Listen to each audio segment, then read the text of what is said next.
Señor esté con ustedes. Y con su espíritu. Lectura del Santo Evangelio según San Lucas. Gloria a ti, Señor.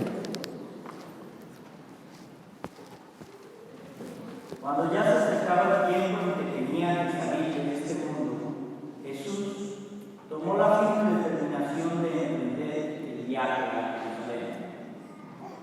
Envió mensajeros por delante y ellos fueron a una aldea de Samaria para conseguir alojamiento. Pero los samaritanos no quisieron recibirlo, porque supieron que iba a Jerusalén. Ante esta negativa, sus discípulos Santiago y Juan le dijeron: Señor, ¿quieres que hagamos bajar fuego del cielo para que acabe con ellos? Pero Jesús se volvió hacia ellos y los reprendió. Después se fueron a otra aldea. Mientras iban de camino, alguien le dijo a Jesús: Te seguiré a donde quiera que vayas. Jesús le respondió: Las olas tienen madriguera y los pájaros nidos, pero el Hijo del Hombre no tiene en dónde reclinar la cabeza. A otro Jesús le dijo: Sígueme. Pero él le respondió: Señor, déjame ir primero a enterrar a mi Padre. Jesús le replicó: Deja que los muertos entierren a sus muertos. Tú ve y anuncia el reino de Dios. Otro le dijo: Te seguiré, Señor, pero déjame primero despedirme de mi familia. Jesús le contestó: El que empuña el arado y mira hacia atrás no sirve para el reino de Dios.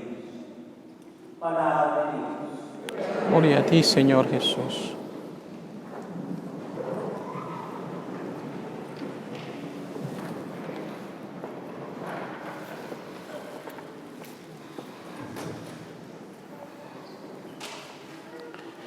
En alguna ocasión, más de una persona me ha dicho que después de trabajar por varios años en un lugar determinado, su jefe se le ha acercado y le ha pedido que entrene a una nueva persona en la misma posición que esa persona trabaja, porque esa persona va a ser su reemplazo.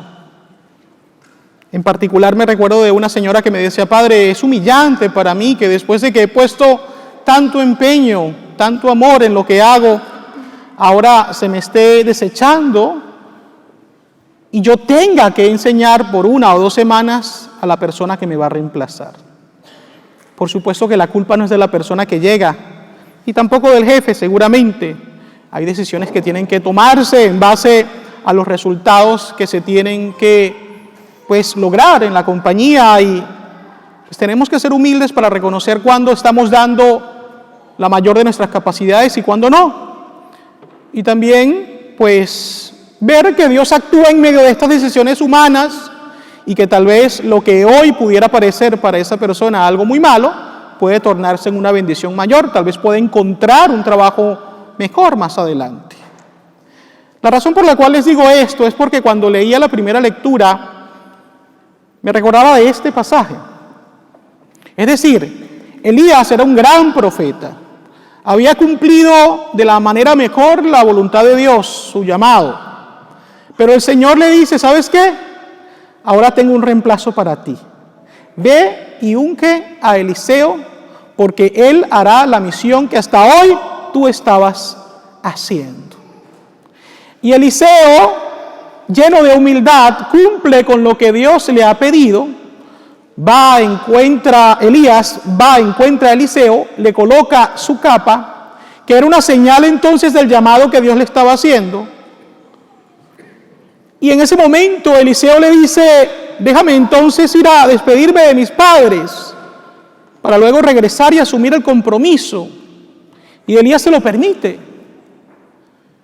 Con humildad, Elías reconoce que Dios quiere utilizar otro instrumento más que Él. Y fíjense, esto es clave, sobre todo para los que tenemos algún tipo de servicio en la iglesia. Nosotros somos necesarios, pero no somos imprescindibles. Esa fue una frase que leí precisamente cuando el Papa Benedicto estaba renunciando. Para muchos de nosotros pensamos que ese momento era difícil en la iglesia. Y fíjense cómo Dios nos ha demostrado que era una decisión muy sabia, bien discernida. Hoy tenemos al Papa Francisco y nadie más habla del Papa Benedicto. Y yo creo que el Papa Benedicto está contento con eso, porque al fin de cuentas servía a Dios, no a sí mismo. Elías pues fue humilde, se reconoció como instrumento y nada más. Esa tiene que ser siempre nuestra actitud. Una de las cosas que más me llama la atención de la vida religiosa, sobre todo cuando hablamos de congregaciones o de órdenes mendicantes, como son los franciscanos, por ejemplo, es que el que es el jefe, digamos así, del convento, del monasterio, en un momento determinado, más adelante puede ser entonces el cocinero o el portero. ¿Y cuál es el problema? Ninguno. Porque en el llamado que Dios nos hace, nos invita a servir. No a llenarnos de poder entonces para saciar nuestra soberbia, nuestro orgullo, sino servir de una manera humilde y llena pues de mucho amor. Lo que llama la atención es lo que hace Eliseo cuando regresa. Se lleva 2 bueyes y decide entonces sacrificarlos con la misma madera que utilizaban los bueyes para arar. Hace un buen asado, una buena parrilla, la comparte con la gente y regresa. La intención de él iba mucho más allá de hacer una fiesta. La intención de él era demostrar que él estaba asumiendo ese llamado de Dios de una manera determinada. Él estaba sacrificando los instrumentos de trabajo para demostrarse a sí mismo que de ahí no podía volver atrás. Él tenía que asumir categóricamente ese llamado, confiando en la misericordia de Dios, que lo había elegido. Me imagino que entre ustedes hay muchos que se han casado por la iglesia. Y lo que hace que un matrimonio sea matrimonio es precisamente la promesa que se hacen los esposos en el momento de la boda. Yo te acepto a ti como esposo, como esposa, prometo serte fiel, prometo respetarte, prometo estar contigo en las buenas, en las malas, en la salud y en la enfermedad. Podríamos decir que esa oración tan hermosa les invita a cada hombre y a cada mujer a entender que esa unión, que es sagrada, única e indisoluble, es hasta cierto punto un punto de no retorno. De esto quisiera hablar al final de mi homilía, pero sería bonito que aquellos que de manera especial se han casado pudieran ir a revisar un poco, lo pueden conseguir por internet, cuáles fueron esas palabras que dijeron el día de su boda, a qué ustedes se comprometieron, para que realmente le pidan a Dios la gracia de cumplir fielmente ese compromiso que ustedes quisieron emprender. Porque si hay algo que es importante para que una boda se lleve a cabo, es la libertad y la voluntad de los que se casan. Nadie puede ser forzado, obligado. En la segunda lectura, San Pablo nos enseña que la libertad es un don que Dios nos da. Y la libertad se expresa de manera especial en el servicio lleno de amor por el prójimo, el servicio lleno de amor por Dios. Siempre tenemos que recordar que la libertad nos lleva a la vida eterna, pero siempre corremos el riesgo de querer dar un mal uso a la libertad que se torna entonces en libertinaje. Y el libertinaje, más que servir, nos lleva entonces a ahogarnos en nuestro egoísmo, en nuestra soberbia, en nuestra propia complacencia, nos lleva entonces al pecado y eventualmente a la muerte. Y es por eso que San Pablo nos aclara bien: ustedes deben vivir la libertad de hijos de Dios fundamentándose en el amor y en el servicio. Yo me recuerdo mucho cuando estaba en los años de mi adolescencia, porque tenía muchos amigos, vecinos, y mi papá siempre fue bastante estricto en la formación de todos sus hijos, y muchas veces no nos dejaba salir a jugar con ellos. Y la típica frase que me decían mis vecinos era: tú eres un sometido.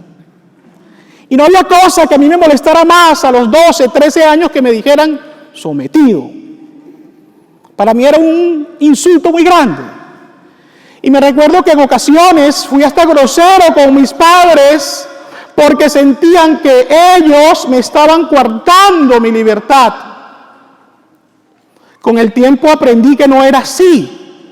Con el tiempo aprendí que mis papás me estaban enseñando disciplina, me estaban enseñando a obedecer. Pero por mucho tiempo yo pensé que mis padres precisamente me sometían. ¿Cuántos de nosotros estamos tal vez, me refiero de manera especial a los jóvenes que están presentes en esta misa, pensando que nuestros padres nos someten? O peor aún, ¿cuántos de nosotros pensamos que Dios nos somete y que los mandamientos son, pues, normas que Dios ha puesto para hacernos la vida aburrida? Una vez una muchacha decía: padre, ¿por qué será que todo lo que me gusta o engorda o es pecado? Pensamos muchas veces eso, que Dios es un Dios que nos somete. Realmente no es así. Dios es un Dios que desea liberarnos por medio del servicio y por medio del amor, que se ve expresado de una manera especial en el sacrificio de Cristo en la cruz por nosotros. Así que esto del sometimiento no es algo de los jóvenes. También muchos de nosotros a los 30, 40, 50, 60, 70 años seguimos pensando de que se nos somete, y especialmente Dios. Y sería bonito que en oración reflexionáramos al respecto y nos preguntáramos: ¿es realmente que Dios nos somete? ¿O soy yo el que quiero hacer mi voluntad y quiero hacer un mal uso de la libertad y hacer que ésta se torne en libertinaje? Si es así, debemos cambiar nuestra forma de pensar y ser humildes ante lo que Dios quiere. Por último, tenemos el Evangelio, que nos presenta un momento muy importante en la vida de Jesús. ¿Por qué? Porque Él toma ya la firme determinación de ir a Jerusalén. ¿Qué significa esto? Que allí Jesús iba a dar su vida en la cruz por nosotros. No había vuelta de hoja. Pero para ir a Jerusalén, que era la región de la Judea, Jesús tenía que atravesar Samaria. Recuérdense que Jesús vivía en la región de Galilea, en Nazaret. Y tenía que atravesar. Y a pesar de que ya Jesús había hecho tantos milagros en favor de los samaritanos, tantas cosas buenas, cuando ellos se enteraron de que Jesús iba camino a Jerusalén, en algún lugar no quisieron recibirlo, porque los samaritanos y los judíos eran enemigos entre sí. Y es allí cuando viene una reacción muy humana de los apóstoles, que le dicen: Señor, ¿quieres que mandemos fuego que caiga sobre ellos y los consuma? Fíjense ustedes, están hablando los apóstoles, aquellos que escucharon a Jesús decir: ámense los unos a los otros como yo los he amado. Estos hombres que habían experimentado el amor y la compasión de Dios, se cierran a esa compasión y quieren que Jesús castigue. Y esa es la misma actitud que muchos de nosotros tomamos. Fíjense, A lo largo de los años que estuve trabajando yo en el Ministerio de la Cárcel, en el estado de Nebraska, me encontraba muchas veces con personas que tenían comentarios muy feos sobre los prisioneros. Y decían: padre, es que si están allí no es por buenos. ¿Qué sabe usted? ¿Qué sabe usted en realidad por qué esa persona está allí? Puede ser que hay algunos que han hecho muchas cosas malas, es cierto. Pero puede haber tal vez alguno que es inocente. O alguno que hizo algo malo con una buena intención. Y ahora está enfrentando las consecuencias. Pero muchas veces se nos hace fácil juzgar y condenar a otros porque supuestamente se cierran a Dios, a su acción, siendo que nosotros en ocasiones también lo hacemos. Podríamos meditar mucho de esto, no puedo quedarme en este punto solamente, pero esa es otra cosa que les invito a meditar. ¿Cuántas veces yo me cierro al perdón, condeno a otros y no veo mis propios pecados? Jesús los reprende porque les enseña que el poder que Él tiene no es para condenar, sino para salvar. Y decide irse a otro lugar. Y allí es cuando se encuentra Jesús con 3 posibles candidatos a apóstoles. El primero, de una manera muy espontánea y seguramente con buena voluntad, le dice a Jesús: te seguiré donde quiera que vayas. Pero Jesús le hace ver la situación en la cual él y los demás apóstoles se encuentran. Es decir, ellos no tienen un lugar donde vivir. Eso significa que tienen que estar dispuestos a sacrificarse. Y Jesús es claro. Él no va a vender una falsa imagen. Y lo mismo hace con nosotros. Jesús no nos engaña. Por eso Jesús nos dice: el que quiera seguirme, que tome su cruz, que renuncie a sí mismo y me siga. Jesús es bastante claro. El segundo, entonces, recibe la invitación de Jesús: sígueme. Pero este dice: déjame, Señor, ir a enterrar a mi padre. Fíjense, parecería algo lógico, ¿no? Sin embargo, podemos suponer que esta expresión significa: déjame ir, Señor, cuidar de mi padre en la vejez y después, cuando muera, regreso. No era que el padre se había muerto en esa ocasión. Significaba un poco de tiempo indeterminado. Pero Jesús le responde diciéndole: deja que los muertos entierren a los muertos. Tú ve y proclama el evangelio. Cuando Jesús da esta respuesta, hay 2 interpretaciones que se pueden dar, entre tantas otras. Una, que Jesús está hablando de la muerte espiritual. Deja que los muertos espirituales entierren a los muertos espirituales. Esa es una interpretación. Y la otra, precisamente, es un poco esto que les decía, ¿no? Deja que otros se encarguen de cuidar de ellos y tú haz lo que yo te estoy pidiendo. Cuando yo me fui a estudiar a Roma en el año 99, una de las cosas que me preocupaba era que un amigo mío, que se había ido un año antes que yo, había tenido que sufrir la muerte de su padre el día de Navidad. Él había llegado a Roma en agosto y el 24 de diciembre, el 25 de diciembre, su padre murió. Y él tuvo que regresar de emergencia a Venezuela para estar allí en el funeral de su padre. El verano siguiente me proponen a mí ir a Roma y una de las cosas que me preocupaba era eso. Yo decía: ¿cómo me voy a sentir si mis padres fallecen o algún familiar y yo no estoy en ese momento? Pero me recuerdo mucho las palabras que me dijo el rector del seminario. Me dijo: Óscar, el lugar que tú dejas, Dios lo toma. Confía en eso. Y esas palabras me dieron a mí una fortaleza muy grande. Y han pasado los años, 17 en total. Y han habido situaciones difíciles en mi familia, pero yo nunca dudo que Dios tomó el lugar que yo dejé. Y yo sé que muchos de ustedes han salido de sus países, algunos voluntariamente, otros en contra de su voluntad. Y en ocasiones el pensar en nuestra familia nos hace sentirnos preocupados. Yo quiero compartirles a ustedes hoy esta palabra que tanto me ha servido a mí. El lugar que ustedes tuvieron que dejar voluntariamente o involuntariamente, pídanle a Dios que lo ocupe. Y eso les va a dar mucha paz en medio de las dificultades que sus familiares pueden estar sufriendo en cualquier lugar del cual ustedes provengan. Por último, tenemos entonces a este último joven que también se acerca a Jesús.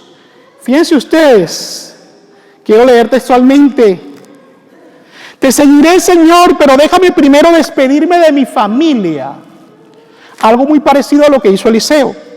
Pero la palabra de Jesús es: el que empuña el arado y mira hacia atrás no sirve para el reino de Dios. Y esto está muy conectado, vuelvo a repetir, con lo que Eliseo hizo. ¿Por qué yo les hacía mención a ustedes sobre la promesa matrimonial que se hace en el día de su matrimonio? Porque para nadie es un secreto que cuando en el matrimonio las cosas no van bien, hay muchos esposos, esposas que pueden sentir la tentación de decir: ay, ¿será que me casé con el hombre correcto, con la mujer correcta? Ay, ¿qué será de la vida de Pánfilo Hermenegildo, mi novio de los 15 años? ¿Qué será de la vida de Tiburcia Yoconda, la primera novia que yo tuve por allá en el 1936? Ay, ¿será que sigue siendo tan bonita? ¿Será que sigue siendo él tan caballeroso? Y comienzan entonces los ayayay, el pensar en esa persona que pudo ser y no fue. Y no fue porque usted así lo quiso, seguramente. Usted después decidió casarse con otra persona. Eso muchas veces es una tentación. Y los esposos y esposas deben estar muy atentos a cómo reaccionar ante ese tipo de tentación. Yo les tengo una mala noticia a muchos de ustedes. Así como su esposo o su esposa ha cambiado a lo largo de los años, lo más seguro es que también esa persona en la cual usted piensa también haya cambiado. Tal vez con los años él esté más viejo, le haya salido barriga y esté pelón. Y tal vez ella ya tenga arrugas y tenga que usar Botox. Pero es así.